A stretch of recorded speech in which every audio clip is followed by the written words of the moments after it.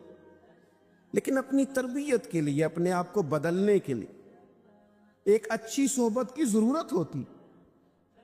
اگر دوست اور ارد گرد کا ماحول نہ بدلے،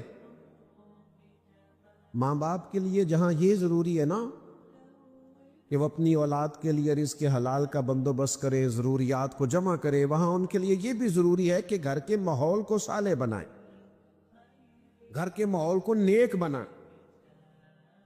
اگر ماں باپ کوئی بات کرتے ہوئے ایسا لفظ بولتے ہیں جو اخلاقی طور پر درست نہیں ہے تو وہ بھی بچوں کو بدخلق کرتا ہے.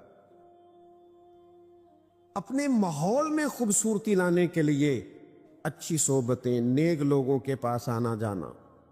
نبی پاک صلی اللہ علیہ وسلم نے فرمایا انسان اپنے دوستوں سے پہچانا جاتا ہے، انسان کا تعارف بن جاتے ہیں اس کے دوست.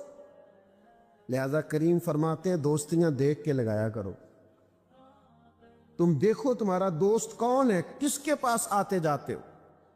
یہاں ہم سیاسی بیس پہ دوستیاں لگا لیتے ہیں، کوئی دنیاوی کام پڑ گیا تو کام نکل آئے گا، کوئی مشکل حل ہو گئی تو.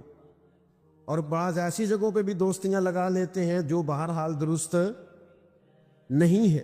اچھی صحبت. داتا صاحب رحمۃ اللہ علیہ فرماتے ہیں، داتا صاحب فرماتے ایک شخص حج کرنے گیا تو بیت اللہ کا طواف کرتا تھا، یا مینا میں جاتا تھا، یا مزدلفہ میں جاتا تھا، یا عرفات میں بیٹھا تھا، تو ہر جگہ ایک ہی دعا مانگتا تھا، یا اللہ میرے دوستوں کو نیک کر دے، یا اللہ میرے دوستوں کو نیک کر دے، یا اللہ میرے دوستوں کو صالح بنا دے. تو جو لوگ اس کے زیادہ ساتھ تھے، جنہوں نے کئی دفعہ اسے یہ بات دہراتے اور یہ عمل دہراتے دیکھا تھا، وہ کہنے لگے میاں دوستوں کو نیک کر دے، کچھ اپنے لیے بھی مانگ. کہنے لگا اپنے لیے ہی مانگ رہا ہوں، یہ اپنے لیے ہی مانگ رہا ہوں. تو کیا مطلب؟ کہنے لگا اگر میرے سارے دوست ٹھیک ہو گئے، نیک ہو گئے، تو میں خود بخود ہو جاؤں گا، کیونکہ وہی میرے دائیں بائیں رہتے ہیں، وہی میرے آگے پیچھے رہتے ہیں، انہی سے میرا اٹھنا بیٹھنا ہے، وہی میرے سفروں میں ساتھ ہو، صالحین کے پاس بیٹھیں، نیک لوگوں کی سنگت اختیار کریں۔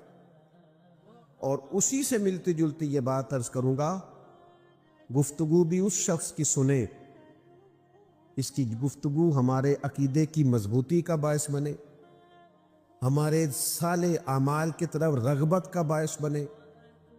ہم ایسے لوگوں کی باتیں سنتے ہیں جو ہمیں بے باک کر دیتے ہیں۔ مجھ سے کوئی ناراض نہ ہو جائیں تو بعض ایسی جگہوں پہ بھی گفتگو ہوتی ہے جس سے ایسے محسوس ہوتا ہے کہ جیسے بے عملی کی طرف رغبت دی جا رہی ہے۔ یعنی تقریر کرنے والا اگر کہے کہ تو اپنی نمازاں سام کے رکھ سڑکوں تے عشق ہے، تو اسے پوچھا جائے گا کہ نماز عشق رسول نہیں؟ نبی پاک علیہ السلام نے یہ نہیں فرمایا کہ نماز میری آنکھوں کی ٹھنڈک ہے؟ تو عشق رسول میں صرف محفل ہی کرائی جاتی ہے، عشق رسول میں لنگر ہی کھایا جاتے ہیں، نماز بھی عشق رسول میں پڑھی جاتی ہے۔ تو یہ کیا آپ لوگوں کو فلسفہ بیان کر رہے ہیں کہ جس سے بے عملی ظاہر ہو رہی، بد عملی اور خرابی پیدا ہو رہی؟ میں بعض ایسے لوگوں کو جانتا ہوں جو صالح تھے، نیک تھے، لیکن کچھ ایسے لوگوں کی صحبت اور سنگت میں جا کے بیٹھے کہ ان کا سارا مزاج ہی بدل گیا، حلیہ ہی تبدیل ہو گیا، رنگ ڈھنگ ہی بدل گیا۔ آپ یہ لوگ ہمارے ذہنوں پر اثر انداز ہوتے ہیں، ہم مانے چاہے نہ مانے، ہم دوسروں کا اثر قبول کرتے۔ یہ ممکن نہیں ہوتا کہ دوسروں کا اثر انسان قبول نہ کرے، انسان پر اثر ہوتا ہے۔ اچھی صحبتیں، علماء کے پاس آنا جانا، ان کی خدمت میں بیٹھنا، ان کے پاس رہنا، بہت بڑے تھے امام اعظم ابو حنیفہ، بڑا مضبوط حافظہ اللہ نے عطا کیا۔ جن لوگوں کو لاکھوں حدیثیں یاد ہیں وہ بھی امام اعظم کے مقلد ہونے پر فخر کرتے۔ اللہ تبارک و تعالی نے ان کو بڑی قوت عطا کی تھی، تقوی عطا کیا تھا۔ اتنا علم ہے، اتنا فضل ہے، اتنی رعنائی ہے، اتنا حافظہ ہے، اور پھر اللہ نے حکمت عطا کی ہے، امام صاحب کو مسائل نکالنے آتے ہیں، لیکن اس کے باوجود سیدنا امام جعفر صادق کی صحبت میں جا کے بیٹھا کرتے، ان سے فیض لیتے تھے، اور فرماتے تھے اگر وہ 2 سال نہ ہوتے جو مجھے امام جعفر صادق کی صحبت میں ملے ہیں تو ابو حنیفہ ہلاک ہو جاتا، میں ہلاک ہو جاتا۔ مجھے وہ 2 سال کی جو نیک آدمی کی صحبت تھی، اس صحبت نے میرے اندر تقوی پیدا کیا، عبادت کا نور پیدا کیا، خوبصورتی پیدا کی۔ میرے بھائیوں، خدا را اپنے ارد گرد کے ماحول کو درست کریں، اپنے آنے والی نسلوں کو صالح اور خوبصورت سوسائٹی میں۔ حضرت عمر رضی اللہ تعالیٰ عنہ فرمایا کرتے تھے جو لوگ کثرت سے استغفار کریں ان کی صحبت میں بیٹھا کرو، جو لوگ کثرت سے استغفار کرنے والے ہوں ان کے پاس بیٹھا کرو۔ وہ عاجز لوگ ہوتے ہیں، وہ رب سے ڈرنے والے ہوتے ہیں، اس لیے کہ انہیں اپنے گناہوں پر ندامت ہوتی، انہیں احساس ہوتا۔ یہ جو ہمارے بزرگ تھے جن کے ہم عرس مناتے ہیں، جن کی ہم یادوں میں بیٹھتے ہیں، یہ صرف شاگرد نہیں ہوتے تھے، یہ با ادب شاگرد ہوتے۔ انہوں نے صرف دین نہیں پڑھا ہوتا تھا، انہوں نے تھوڑے جوتے بھی سیدھے کیے ہوتے تھے اساتذہ کے۔ یہ منسلک ہوتے تھے، فخر کرتے تھے اپنے مشائخ کی نسبتوں پر، اور پھر یہ کہیں مرید بھی ہوتے تھے، کہیں انہوں نے تزکیہ نفس کے لیے بھی وقت گزارا ہوتا، کہیں اخلاقی تربیت بھی کی ہوتی تھی۔ میں چھوٹا آدمی ہوں، کو بڑی بات کروں گا تو اچھا نہیں لگے گا، چھوٹے منہ سے بڑی بات۔ آج تو ہمارے مذہبی سٹیج اور مذہبی لوگ اور جلسے اور نعتیں اور آنا اور جانا اور سٹیٹس اور ویوز، اور جناب اتنا چل گیا اور اتنا بن گیا۔ ہم کیا دیں گے سوسائٹی؟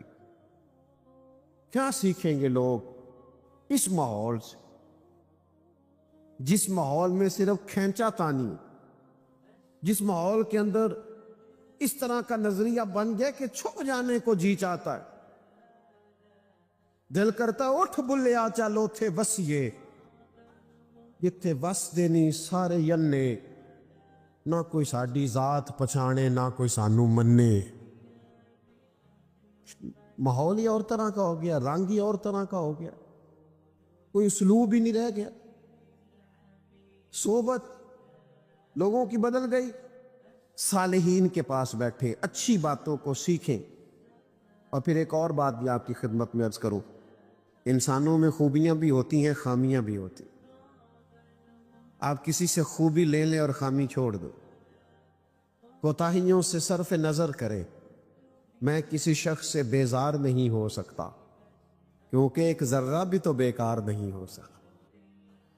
آپ سیکھیں, آپ خیر لے لیں جس سے ملتی, اس خیر کو اپنے دامن میں ڈالیں. ایک ایک کر کے اپنی زندگی سے غلطیاں کمزوریاں دور کرنی شروع کریں.